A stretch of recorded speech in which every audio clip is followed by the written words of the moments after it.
she's home. She's finally home. It's been 2 months.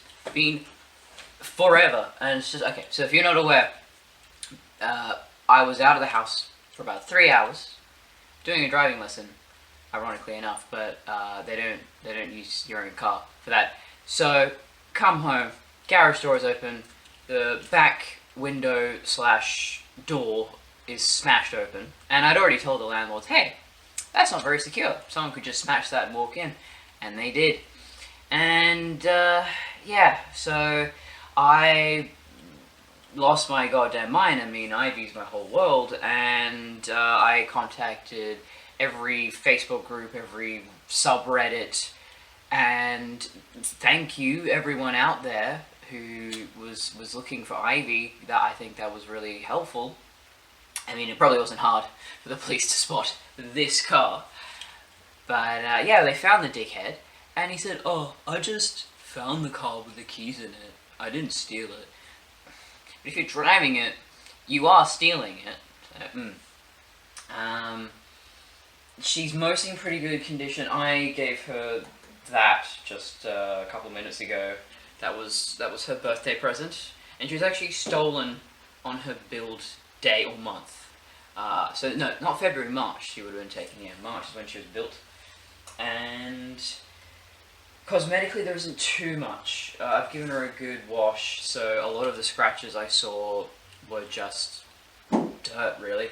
The gold decal stripes that I put on the back, just cheap, shitty eBay stuff, it's actually stayed on. It's faded a little bit, but it's still there, still shiny. This I painted, and that's just gone to crap, so I might have to redo that. I was using automotive paint and clear coats, Rust-Oleum. It's supposed to bond to plastic. I question that. But really, it was all the internal stuff. She's still fine, but it's so upsetting that someone would do this for no real reason. You can't really sell this car for a great profit, not even for parts. It's just sentimental value. So, mechanically she's okay. It was just, he had somehow gotten the ignition jammed. You couldn't get the key out of there, so they had to drill that out, and now it's really hard to remove the key. It's just, you can turn it and all, that's fine, but actually pulling it out, you just have to pull that reverse all the way down, and it's just impossible. So that's never going to feel the same. Driving her was fine, and God, it was just wonderful driving her home. It was peak hour traffic. I didn't care. I was with Ivy. And the dash cam the police apparently still have. They haven't given me my stuff back. Or at least I hope my dash cam is with the police, because I don't know how we explain this mysterious image that uploaded itself to my Dropbox a few weeks ago. It's a photo from the inside of my mechanics. It's from the inside of my car. Ignore the date. I couldn't change the date on that dash cam for whatever reason. But yeah, this is scary. Is the burglar doing that? I don't know. It's a mystery. Oh yeah. So the main thing was the clutch. He clearly, this burglar had not ever driven a manual car, and he burned the hell out of that clutch. There was hardly anything left in it, and that's really difficult to replace with a Saab because they don't make Saab pieces anymore, and it's really hard to source it. And also it's a manual, so if anything goes wrong with the manual transmission, also makes things incredibly difficult to replace.